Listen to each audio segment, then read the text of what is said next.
आदाब, सत श्री अकाल, राम राम। सभी साथियों को नमस्कार। आपका अपने YouTube channel success with Dhruv sir पर हार्दिक स्वागत है।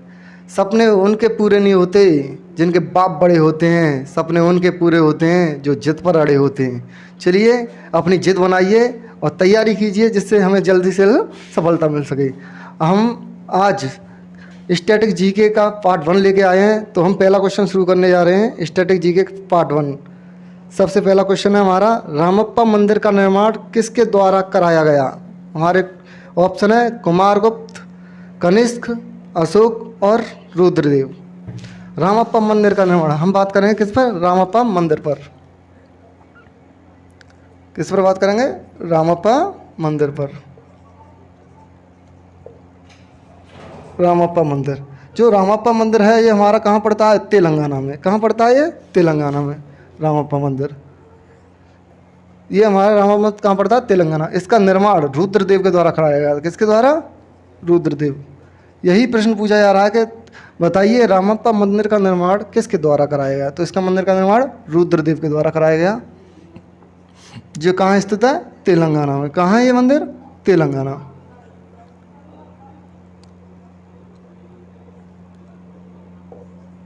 कहाँ स्थित है ये? तेलंगाना में। अब बात करते हैं, ये रामप्पा मंदिर का निर्माण रुद्रदेव के द्वारा कराया गया था, लेकिन इसका नामकरण किसके नाम पर हुआ था? तो इसका नामकरण पर भी बात कर लेते हैं। नामकरण, इसका नामकरण हुआ था रामप्पा के नाम पर। रामप्पा कौन थे? ये एक शिल्पकार थे। इन्होंने इस मंदिर का निर्माण कराया था। ये कौन थे? शिल्पकार। नामकरण रामप्पा। ये कौन थे? शिल्पकार।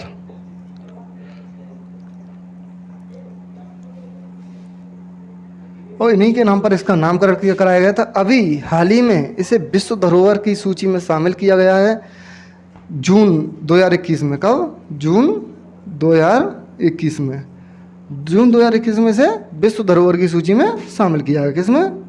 विश्व धरोहर की सूची में। विश्व धरोहर की सूची में। चलिए नेक्स्ट क्वेश्चन पर हम बात करते हैं। अब यहाँ क्लियर हुआ? अगला ऑप्शन हमारा दिया था किसका नाम दिया? कुमारगुप्त। क्या? कुमारगुप्त। कुमारगुप्त थोड़ी चर्चा कर ली जाए। कुमारगुप्त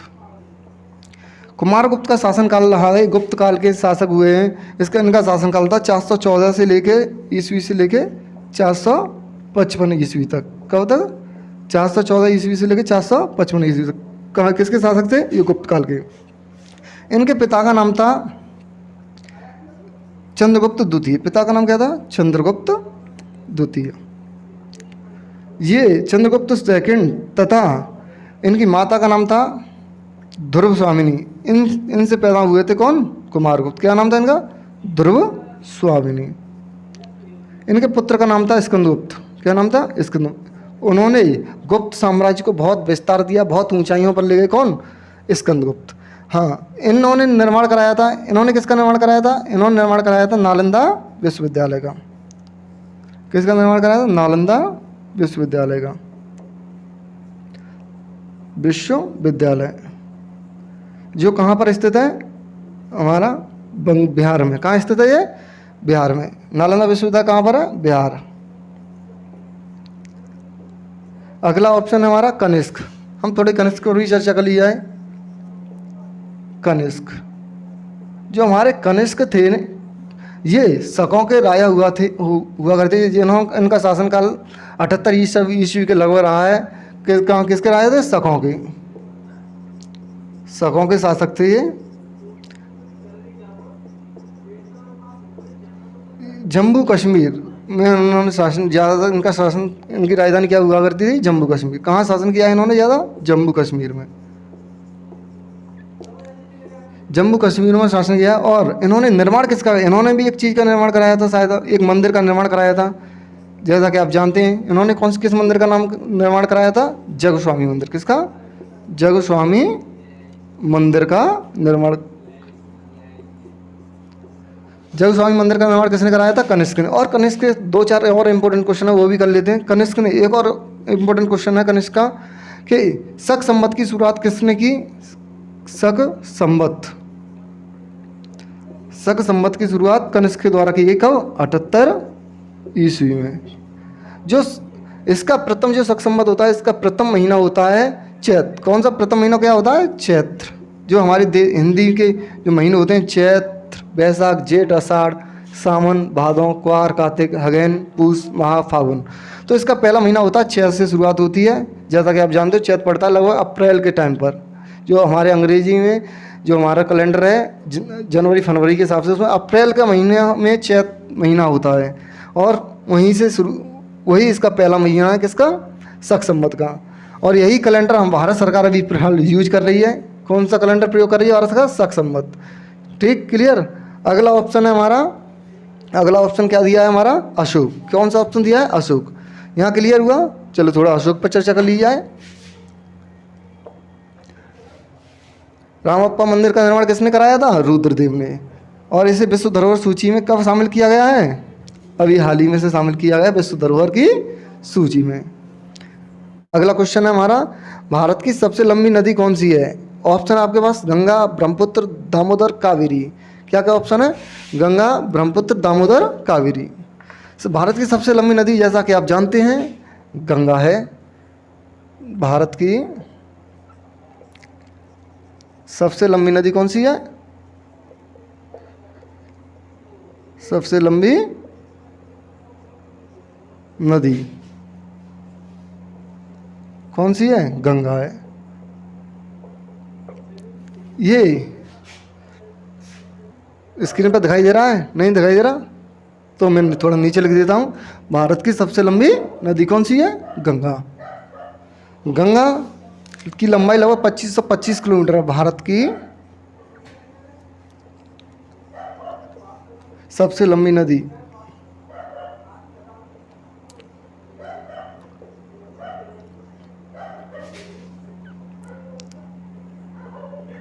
गंगा।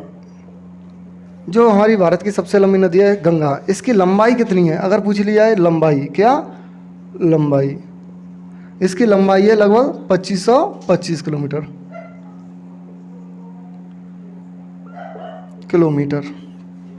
गंगा कहाँ से निकलती है? तो गंगा निकलती है गंगोत्री ग्लेशियर, जो उत्तराखंड में पड़ता है। कौन सा ग्लेशियर?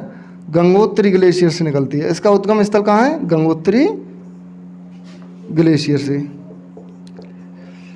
और पूछा जाए, बताइए गंगा की सबसे बड़ी सहायक नदी, सबसे लंबी, सबसे बड़ी या सबसे लंबी सहायक नदी कौन सी है गंगा की? यमुना। सबसे लंबी सहायक नदी कौन सी है? यमुना। यमुना की लंबाई पूछी जाए तो यमुना की लंबाई लगभग 1320, कहीं कहीं दिया 1320 और कहीं कहीं दिया है 1375 किलोमीटर। तो हम अगर क्वेश्चन पूछा जाए तो हम कितनी लगाएंगे? 1375 किलोमीटर। यमुना की लंबाई कितनी दी है? 1375 किलोमीटर। यहाँ क्लियर हुआ।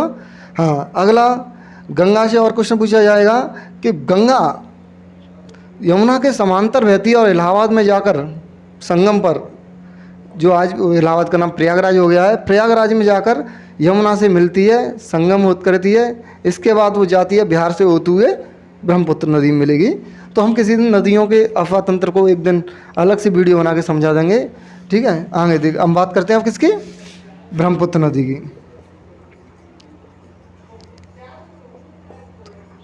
जो हमारी ब्रह्मपुत्र नदी है ये लगभग 2900 किलोमीटर लंबी है। कितनी? 2900 किलोमीटर। इसकी लंबाई कितनी है? 2900 किलोमीटर। और ये कहाँ से वो कहाँ जाती है? ये उत्तराखंड में चेमांग, ये कहाँ से निकलती है? अगर इसका उद्गम पूछा जाए तो चेमांग युंगडुंग ग्लेशियर से। कहाँ से निकलती है? चेमांग युंगडुंग ग्लेशियर, जो तिब्बत में पड़ता है। कहाँ पड़ता है? तिब्बत में। उद्गम कहाँ पड़ता है? ये तिब्बत। ये इसका उद्गम है। क्या है इसका उद्गम? यहाँ से ये निकलती है। क्लियर। इसके बाद ये अरुणाचल प्रदेश में एक मोड़ लेती हुई नामचबरमा एक वहाँ पर्वत है या नामचबरमा पहाड़ की वजह से ये एक यू टर्न लेती हुई कहाँ आती है? अरुणाचल प्रदेश में। अरुणाचल प्रदेश में इसके किस नाम से जाना जाता है? अरुणाचल प्रदेश में इसे सांगपो के नाम से जानते हैं। किससे? सांगपो। जैसे ही अरुणाचल प्रदेश से निकलती है उसके बाद ये पहुंचती है कहाँ? सिक्किम। सिक्किम में इसे किस नाम से जाना जाता है? पूछा है क्वेश्चन। अरुणाचल प्रदेश में सांगपो के नाम से और सिक्किम में इसे दिहांग के नाम से। किसके? दिहांग। और असम में किस नाम से जाना जाता है इसे? तो असम में इसे जाना जाएगा ब्रह्मपुत्र के नाम से। किसके? ब्रह्मपुत्र के नाम से। उसके बाद ये जाती है कहाँ? बांग्लादेश। बांग्लादेश में किस नाम से जानी जाती है? बांग्लादेश में जानी जाती है ये जमुना के नाम से। किससे? जमुना। अगर पूछा जाए कि इसकी सहायक नदियाँ कौन कौन सी हैं, तो आपको बता धनसिरी और पगला दिया, ये सब इसकी सहायक नदियाँ। बहुत सारी सहायक नदियाँ, मानस, ये सब इसकी सहायक नदियाँ। किसी दिन अलग से चर्चा कर ली जाएगी इस पर, ठीक है। इसके बाद बात करते हैं कावेरी नदी। किस पर? कावेरी नदी पर। कौन सी नदी? कावेरी। अब थोड़ी कावेरी नदी पर चर्चा कर ली जाए। कावेरी नदी कहाँ से निकलती है? ताल कावेरी से निकलती है, जो कहाँ पड़ता है? कर्नाटक में। कहाँ से निकलती है? ताल कावेरी से। ताल कावेरी, ये इसका उद्गम स्थल है। क्या? ताल कावेरी। ये कहाँ पड़ता है? कर्नाटक। कहाँ पड़ता है ये? कर्नाटक। कर्नाटक ताल कावेरी से निकलती हुई हमारी तमिलनाडु से होती हुई ये बंगाल की खाड़ी में गिर जाती है। कहाँ गिरती है? बंगाल की खाड़ी में। इसकी लंबाई लगभग कितनी है? 800 किलोमीटर। कितनी है? 800 किलोमीटर। अब हम बात करते हैं दामोदर नदी। दामोदर नदी को एक समय बंगाल का शोक कहा जाता था। किसका? दामोदर नदी। दामोदर नदी को बंगाल का शोक कहा जाता था। और क्या कहा जाता है दामोदर नदी को?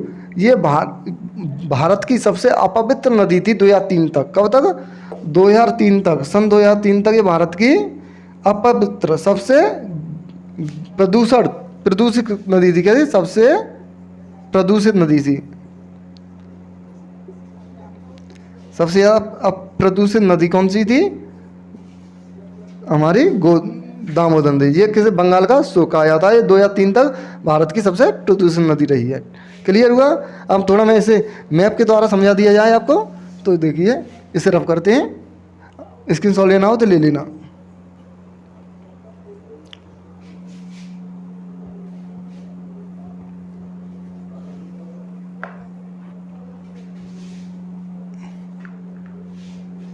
थोड़ा स्क्रीनशॉट ले लिया हो तो आगे चलते हैं। अब हम बात करेंगे थोड़ी मैप के आधार पर।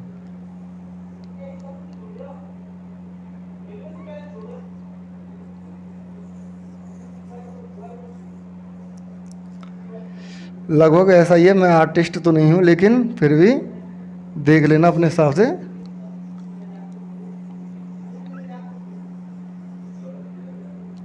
ये भारत का नक्शा है। यहाँ पड़ता है हमारा क्या? तमिलनाडु। और यहाँ पड़ता है केरल। ये तमिलनाडु है, ये केरल है, ये कर्नाटक राज्य है। इधर कौन सा? कर्नाटक। कर्नाटक के यहाँ से निकलती है कौन सी है? ताल कावेरी से। कौन सी नदी? कावेरी। बात हो रही है अभी कावेरी नदी पर। ताल कावेरी से निकलती है और कहाँ? यहाँ होती हुई और तमिलनाडु से होती हुई बंगाल की खाड़ी में गिर जाती है। और इधर यहाँ हमारी चेमांगयुडम ग्लेशियर पड़ता है तमिलनाडु, तिब्बत में। तिब्बत से निकलती है कौन सी? ब्रह्मपुत्र नदी। कौन सी? ब्रह्मपुत्र नदी। चेमांगयुडम ग्लेशियर से तिब्बत से निकलती हुई ये यहाँ पर नामचवरमा पर्वत की वजह से यूं टर्न लेती हुई इधर को आती है और यहाँ से बंगाल से होते हुए कहाँ गिर जाती है? बंगाल की खाड़ी में। इधर से हमारी नदी आ रही होती है उत्तराखंड के कौन से ग्लेशियर से निकलती है? गंगोत्री ग्लेशियर से। गंगा नदी गंगोत्री ग्लेशियर से निकलकर ये हमारा उत्तर प्रदेश रहा। ये हमारा क्या है? उत्तर प्रदेश का।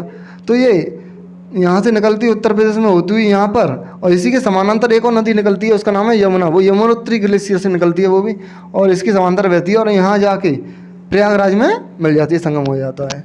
और ये इधर से चल जाती हुई सीधी ये कहाँ मिलती है? ये ब्रह्मपुत्र नदी मिल जाती है, गंगा हमारी। और ये सुंदरवन का डेल्टा का निर्माण करती है। कौन सा डेल्टा?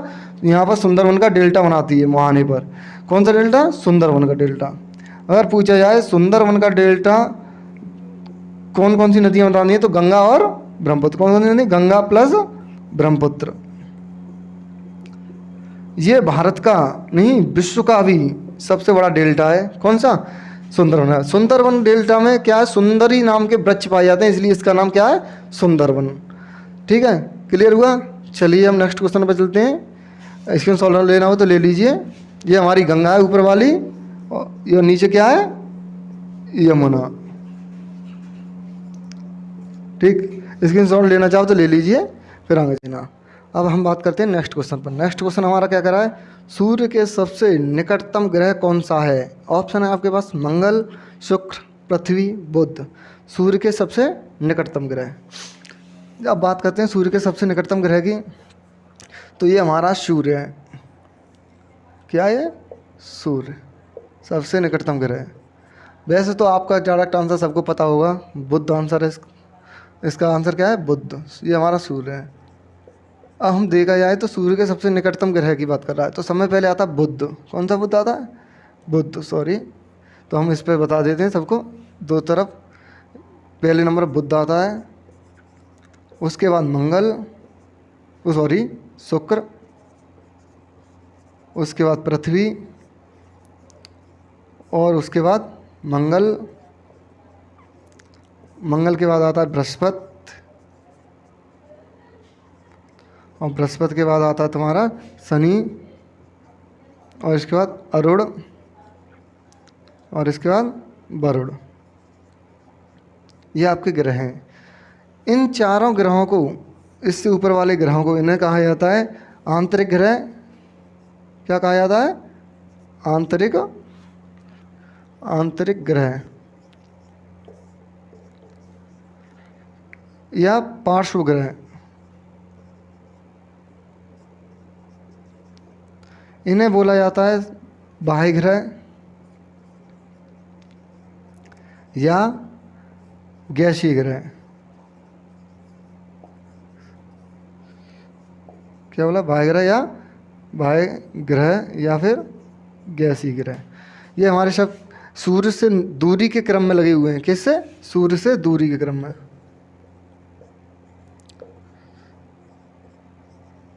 सूर्य से दूरी का क्रम। सूर्य से दूरी का क्रम क्या है? पहले बुध आएगा, फिर शुक्र आएगा, फिर पृथ्वी, फिर मंगल।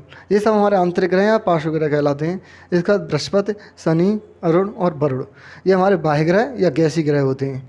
इन ग्रहों पर और हम बात करते हैं अगर आकार या द्रव्यमान या भार की दृष्टि से। कैसे? द्रव्यमान या भार के आधार पर ग्रहों का क्रम। तो सबसे पहले आता है हमारा नीचे वाले जो क्रम है, आप देख लीजिए। सबसे पहले बृहस्पति, नीचे वाले सेम टू सेम उठा के रख देंगे हम यहाँ पर। पहले बृहस्पति, उसके बाद शनि, उसके बाद अरुण, उसके बाद वरुण। इसके बाद आता है हमारा पृथ्वी। कौन सा? पृथ्वी। और पृथ्वी के बाद आता है हमारा शुक्र, और शुक्र के बाद मंगल, और सबसे छोटा ग्रह कौन सा है? बुध। ठीक, यहाँ क्लियर हुआ? सबसे बड़ा ग्रह। सबसे ज़्यादा उपग्रहों की संख्या पूछी जाए तो सबसे ज़्यादा उपग्रह किसके हैं? शनि के, 87 के समथिंग हैं।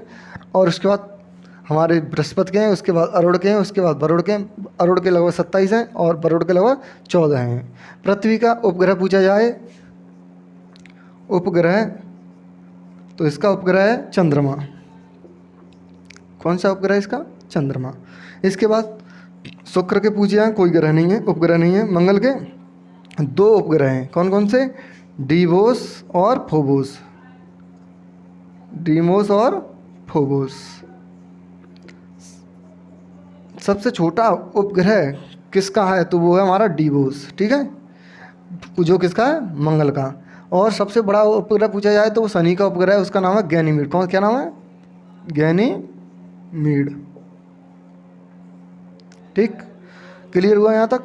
और आप, अब मैं आपसे क्वेश्चन कुछ पुटअप करूँगा, उसके आपको बताने हैं। चलिए बताइए आप लोग। चमकीला ग्रह, भोर का तारा,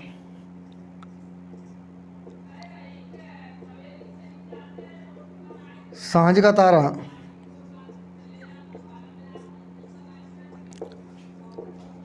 पृथ्वी की बहन,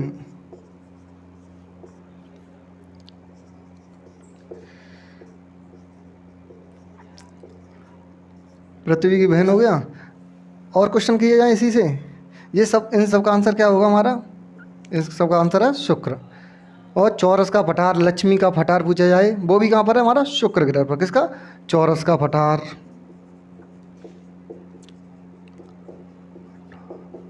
और लक्ष्मी का पठार, ये सब हमारे कहाँ पर हैं? चौरस का पठार, लक्ष्मी का पठार, ये सब हमारे कहाँ? शुक्र ग्रह पर। हाँ, अब बोला लाल ग्रह कौन सा है? लाल ग्रह कौन सा है? मंगल को बोला जाता क्या? लाल ग्रह। और क्वेश्चन करोगे आप लोग? बताइए क्वेश्चन, अरुण और वरुण हरे ग्रह क्यों कहा जाते हैं? क्योंकि इनमें मीथेन गैस की अधिकता के कारण इन दोनों ग्रहों को हरा ग्रह कहा जाता है, हरित ग्रह कहा जाता है। क्लियर? चलिए, यहाँ तक क्लियर हुआ?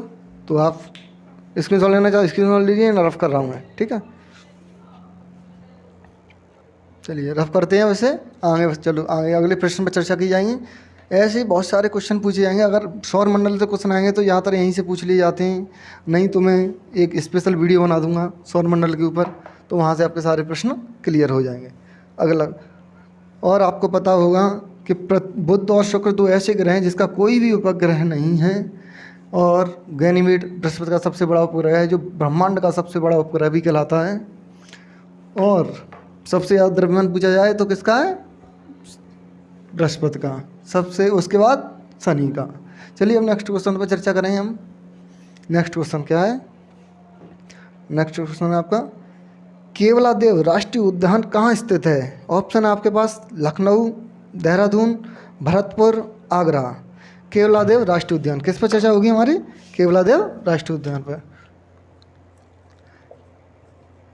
केवलादेव राष्ट्रीय उद्यान, चलो आज हम चर्चा कर लेते हैं केवल राष्ट्रीय उद्यान पर। केवलादेव राष्ट्रीय उद्यान है जो ये कहाँ पर स्थित है? भरतपुर। कहाँ स्थित है? आंसर होगा इसका, उत्तर होगा क्या? भरतपुर में। कहाँ पर स्थित है? भरतपुर। अब हम चर्चा कर लेते हैं थोड़ी केवलादेवी राष्ट्रीय उद्यान पर। तो बात है, चलिए बताते चलिए आप लोग भी प्रश्न। हाँ, वहाँ के एक राजा थे, इसका पूछा जाता है कि इसका निर्माण किसने कराया था? निर्माण, इसका निर्माण आज से लगभग 250 वर्ष पहले राजा सूरजमल के द्वारा करवाया गया था। किसके द्वारा? वहाँ के महाराजा थे सूरजमल। निर्माण किसने कराया था? सूरजमल के द्वारा। क्या नाम था महाराजा का? सूरजमल। कब कराया था? आज से लगभग 250 वर्ष पहले। कितना? 250 वर्ष पहले। यहाँ इस राष्ट्रीय उद्यान को, पहले ये राष्ट्रीय उद्यान नहीं था, लेकिन 1964 की बात है, 1964 में से पंछी अभ्यारण्य के नाम पड़ा। पंछी अभ्यारण्य बनाया गया। ऐसे क्या बनाया? पंछी अभ्यारण्य। तो उससे पहले क्या होता था? ये कब बनाया गया था? 1964 में। पक्षी अभ्यारण्य बनने से पहले यहाँ के जो शासक हुआ करते थे, जो महाराजा या शासक जो भी हुआ करते थे, वो इसे अपने लिए यूज किया करते थे, अपने लिए प्रयोग किया करते थे। जैसे कि इनमें बतखों के साथ शिकार करना, बतखों के साथ खेलना। और इसमें जब ये पक्षी अभ्यारण्य बना तो इसमें आज सबसे ज़्यादा पेंगुइन वगैरह जितने भी बहुत सारे पक्षी हैं ना, इसमें बहुत सारी प्रजातियों के पक्षी बने। जैसे हमारा अंटार्कटिका में एक पक्षी पाया जाता है पेंगुइन, वो भी यहीं पर अब रखा गया है। और बहुत सारे पक्षियों को और इसमें दलदली क्षेत्र है। कैसा क्षेत्र है ये? दलदली। इसमें क्या है? पानी भरा हुआ है। क्या भरा हुआ है? पानी भरा हुआ है। क्या भरा हुआ है? ये पक्षी है, इसमें पानी भरा हुआ है पूरे में, जिस दलदली टाइप का बना हुआ है। हाँ, उसके बाद क्या हुआ? बात है 1982। 1982 में से राष्ट्रीय उद्यान का नाम दिया गया। किसा? राष्ट्रीय उद्यान बनाया गया। कब? 1982। क्या बनाया गया? राष्ट्रीय उद्यान। उसके बाद 1985 में इसे यूनेस्को की विश्व धरोहर सूची में शामिल किया गया। यूनेस्को की विश्व धरोहर सूची में कब शामिल किया गया? 1985 में विश्व धरोहर सूची में शामिल किया गया। तो यही सारे क्वेश्चन है। पूछा जाएगा कि केवलादेव राष्ट्रीय उद्यान का निर्माण किसके द्वारा कराया गया था? तो सूर्यमल के द्वारा निर्माण कराया गया था। उसके बाद 1964 इसे पक्षी अभ्यारण्य बनाया गया। इसके बाद यहाँ पर राजाओं का प्रवेश वर्जित कर दिया गया, फिर उन्हें शिकार करने से प्रतिबंध लगा दिया गया। उसके बाद यहाँ पर बहुत सारे पक्षी पाए जाते हैं, बतख हुई, लाल बतख, हरी बतख, बतखों का बहुत ज़्यादा संग्रह है यहाँ पर। उसके बाद 1982 में से राष्ट्रीय उद्यान बनाया गया। फिर उसके बाद 1985 में यूनेस्को की विश्व धरोहर सूची में से शामिल किया गया। अब बात करते हैं नेक्स्ट क्वेश्चन पर। चलिए, बहुत टाइम लग रहा है इसलिए हम आज थोड़ा शॉर्ट में लगे। उसके बाद आप हर एक क्वेश्चन पर, हर एक टॉपिक पर टॉपिक वाइज वीडियो बना दी जाएंगी, जिससे आप लोगों का भला हो सके। चलिए स्क्रीनशॉट ले लीजिए, नहीं तो मैं रफ कर रहा हूँ। चलो रफ करते हैं। इसके बाद हम और क्वेश्चन कराएंगे। आप लोग हमें कमेंट करके बताएं वीडियो लंबी या हम बहुत ज़्यादा डिटेल में जाएं या फिर शॉर्ट में वीडियो बनाएं। आप लोग सब लोग कमेंट करके हमें बताएं कि कैसा है, आपको कॉन्सेप्ट चाहिए। हाँ, नेक्स्ट क्वेश्चन क्या है आपका? नेक्स्ट क्वेश्चन है आपका, कोयले का प्रमुख अयस्क निम्न में से कौन सा है? ऑप्शन आपके पास मेलेकाइट, हेमेटाइट, बिटुमिनस या सभी। कोयले का प्रमुख अयस्क, तो हम बात करेंगे कोयले का प्रमुख अयस्क। आंसर तो वैसे आपको सबको पता होगा, कमेंट करके बताएं। कोयले का प्रमुख अयस्क, तो आपको पता है आंसर तो इसका हो जाएगा बिटुमिनस, सबको पता है। तो थोड़ा नीचे लिख देते हैं कोयले का प्रमुख अयस्क। किसका? कोयले के प्रमुख अयस्कों पर चर्चा करेंगे। वैसे कोयले के प्रमुख अयस्क कितने हैं?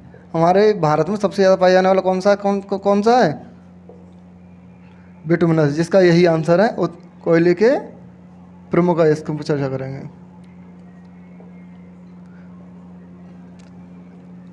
भारत में सबसे ज़्यादा मात्रा में कौन सा कोयला पाया जाता है? तो उसका आंसर होगा बिटुमिनस। तो पहले कोयले के प्रमुख अयस्कों पर चर्चा कर लेंगे। पहले नंबर, सबसे अच्छा कोयला होता है हमारा एंथ्रेसाइट कोयला। कौन सा? एंथ्रेसाइट।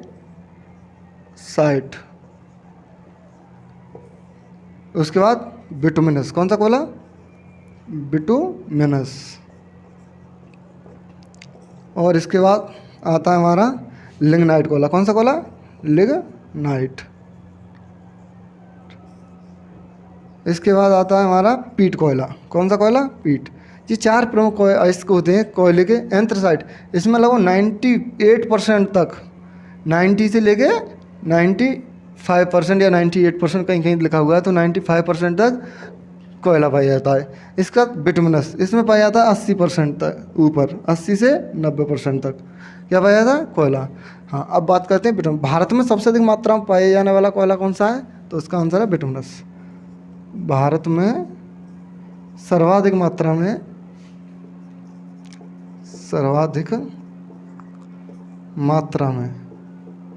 पाया जाता है। सबसे अधिक मात्रा में कौन सा कोयला पाया जाता है भारत में? बिटुमिनस। उसके बाद लिग्नाइट कोयला, इसमें कार्बन की मात्रा होती है 30% से 50%। और पीट कोयला 10% से 30%। पीट माने जैसे आप जानते हो, पीट कर बेकार कर दिया गया था, तो उसे क्या कहते हैं? बेकार। एक तरह से बेकार। पीट के किसी की धुलाई कर दो तो पीट के कैसा हो जाता है? हालत ख़राब हो जाती है। तो ऐसा ही हमारा पीट कोयला जो होता है उसकी भी हालत ख़राब है। सबसे लास्ट में यही है, ठीक है। और इसमें हेमेटाइट वगैरह ये लो अयस्क हैं, हेमेटाइट दिए गए हैं। ये सब लो अयस्कों पर हम किसी दिन और चर्चा कर लेंगे। अभी इसमें इतना ही। अब नेक्स्ट क्वेश्चन पर चलते हैं। नेक्स्ट क्वेश्चन इसे रफ किया जाए। चलिए अब नेक्स्ट क्वेश्चन पर चलते हैं। जैसे हेमेटाइट, ये किसका है? इसका क्वेश्चन पूछा जाए। हेमेटाइट, हैमर माने होता है हथौड़ा। जानते हो हैमर माने अंग्रेजी में एक शब्द होता है हैमर। हैमर का मतलब होता है हथौड़ा। तो हथौड़ा किसका है? लोहा किसका है? वो किसका होगा? हथौड़ा किससे बनता है? लोहे से। तो हेमेटाइट किसका है? इसका होगा लोहे का। अब चलिए नेक्स्ट क्वेश्चन पर चलते हैं। ध्वनि का वेग सर्वाधिक किस में होता है? ऑप्शन आपका निर्वात में, ठोस में, द्रव में, गैस में। किसका? ध्वनि का वेग। अब बात करते हैं ध्वनि के वेग पर। चलिए, ध्वनि का वेग, चलिए आप लोग बताइए ध्वनि का वेग वायु में कितना होता है? वायु में बताइए सबसे पहले, ध्वनि का वेग वायु में कितना होता है? तो वायु में होता है इसका 332 मीटर पर सेकंड। कितना? 332 मीटर पर सेकंड। ये ध्वनि का वेग वायु में। इसका उत्तर होगा ठोस। ध्वनि का वेग सर्वाधिक किस में होता है? सर्वाधिक होता है किस में? ठोस में। किस में? ठोस में। आप लोग जानते होंगे लोहे में या किसी ठोस बर्तन में, स्टील आपने देखा होगा, स्टील में बहुत सबसे ज़्यादा होता है। वैसे स्टील आप खटखटाओगे, ऐसे तुमने किसी को टच किया तो दूसरे छोर पर जो खड़ा हुआ उस बंदे को बहुत जल्दी सुनाई पड़ जाएगा, यानी ठोस में सबसे ज़्यादा। इसके बाद ठोस के बाद द्रव, द्रव के बाद गैस, क्रम है। आपने देखा होगा, अगर हम जो लोग बोल रहे हैं, अगर हमारे अंदर यहाँ वायुमंडल नहीं होता ना, तो ध्वनि एक दूसरे को हम सुनाई नहीं दे सकते थे, क्योंकि ध्वनि को एक माध्यम की ज़रूरत पड़ती है। ध्वनि को चलने के लिए किसकी ज़रूरत पड़ती है? माध्यम होना चाहिए। माध्यम, माध्यम में ही ध्वनि चलेगी, बिना माध्यम के ध्वनि विचलित नहीं कर सकती। और एक और क्वेश्चन, हाँ, ये निर्वात दिया गया है। निर्वात होता है वैक्यूम। अंतरिक्ष में आप जाओगे वहाँ निर्वात होता है, इसे बोलते हैं वैक्यूम, अंग्रेजी में वैक्यूम। निर्वात में ध्वनि की चाल नगण्य होती है, 0। अगर हम अंतरिक्ष में चले गए तो हमारे पास जो भी खड़ा होगा उसे भी सुनाई नहीं देगा। क्यों नहीं सुनाई देगा? क्योंकि वहाँ कोई भी माध्यम नहीं है, कोई भी, क्योंकि हमने बताया है कि ध्वनि को चलने के लिए एक माध्यम की ज़रूरत पड़ती है। लेकिन अब पूछा जाए कि सूर्य की निर्वात में चाल कितनी होती है, तो सूर्य की निर्वात में चाल किसकी? सूर्य की निर्वात में चाल होती है 3, कितनी होती है बताइए? 3 × 10⁸ मीटर प्रति सेकंड। अगर पूछा 3 लाख किलोमीटर पर सेकंड इसकी स्पीड होती है सूर्य की निर्वात में चाल। सूर्य माने सूर्य के प्रकाश की, ये नहीं सूर्य की चाल नहीं, सूर्य के प्रकाश, ये मत समझना सूर्य की चाल, सूर्य के प्रकाश की बात हो रही है यहाँ पर, प्रकाश की। प्रकाश को चलने के लिए एक माध्यम की ज़रूरत नहीं पड़ती। जैसे प्रकाश हमारा निर्वात में गमन कर सकता है, लेकिन ध्वनि हमारी निर्वात में गमन नहीं कर सकती। प्रकाश चलता है तो उसके लिए भी क्या होता है? ये फोटोन के रूप में चलता है, फोटोन के कणों के रूप में। किसके रूप में? फोटोन के कणों के रूप में। सूर्य से हमारे फोटोन जो कण निकलते हैं उसी के माध्यम से ये चलता है, फोटोन कण के रूप में। किसके? फोटोन बंडलों के रूप में ये हमारी पृथ्वी तक पहुंचता है। बात कर लें अभी प्रकाश की। प्रकाश पृथ्वी तक पहुंचने में कितना समय लेता है? पृथ्वी तक कितने समय ले? 8 मिनट 20 सेकंड। पृथ्वी तक पहुंचने में ना 8 मिनट 20 सेकंड। यहाँ तक क्लियर हुआ? यानी ध्वनि की सर्वाधिक चाल किसमें होती है? ठोस में। आंसर होगा इसका ठोस। ध्वनि की सर्वाधिक चाल ठोस में, उसके बाद द्रव में, उसके बाद गैस में। और इसे माध्यम की ज़रूरत पड़ती है, और लेकिन सूर्य के प्रकाश को माध्यम की ज़रूरत नहीं पड़ती। यहाँ तक क्लियर हुआ? रफ किया जाए, चलिए। हाँ, तो ये क्लियर होगा। ध्वनि की सर्वाधिक चाल किसमें होती है? एक ठोस में। चलिए दोस्तों, आज के लिए इतना ही, क्योंकि वीडियो बहुत लंबी होने जा रही है। तो आपको हमारी वीडियो कैसी लगी? अगर वीडियो पसंद आए हो तो लाइक करें, कमेंट करें एंड सब्सक्राइब करना ना भूलें। और ज़्यादा से ज़्यादा लोग फैला दो वीडियो को। और आपके UPSI, group D, NTPC, SSC, GD जितने भी एग्जाम उनके लिए बहुत ही महत्वपूर्ण होने जा रही है जो हमारी क्लासेज हैं। इसे पर डे आप लीजिए। आज से ये प्रतिदिन क्लासें आया करेंगी, तो आप लोग तैयार रहिए। Thank you so much. धन्यवाद दोस्तों।